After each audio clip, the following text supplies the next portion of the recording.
Sanford Public Housing changes have been promised for years, but for the first time in recent memory, part of the plan is to level the units. WESH 2's Dave McDaniel is live in Sanford, where a meeting of some heavy hitters has just wrapped up. Dave?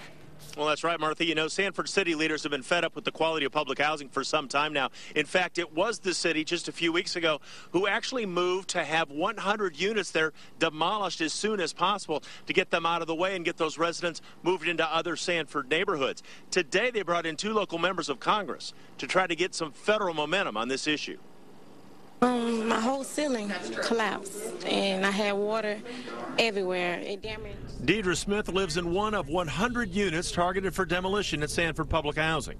Run down in poor shape, but for now, people just like her still live there. I have mildew everywhere, on my walls, all in the ceiling. Stuff is still falling, and they was telling me that it's not big, it wasn't a big issue. That those who are less fortunate in our community are not required to live in substandard housing. Sanford's mayor and all the city leaders see the mess, hear the complaints, but public housing's a federal issue.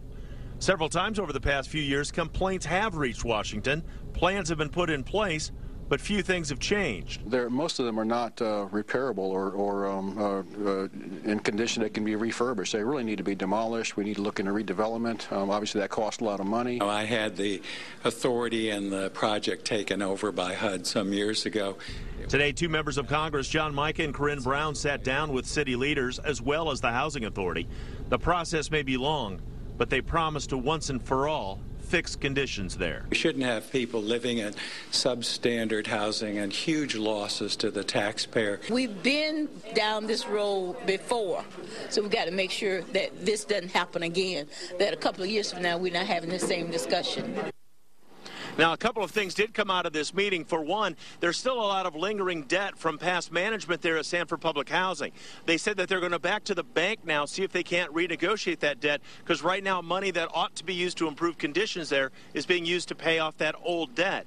Secondly, they talked about maybe before they actually level those units, they would fence them off, board them up, and hire security to really take care of them so people don't accidentally break in or vandalize them in some stretch or form. Well, Mica said, what are you doing that for? Take the money for fencing, boarding up, and security, just level the things, get them out of there, and then try to move on, use that money for future development. Reporting live in Sanford, Seminole County, Dave McDaniel, WESH 2 News.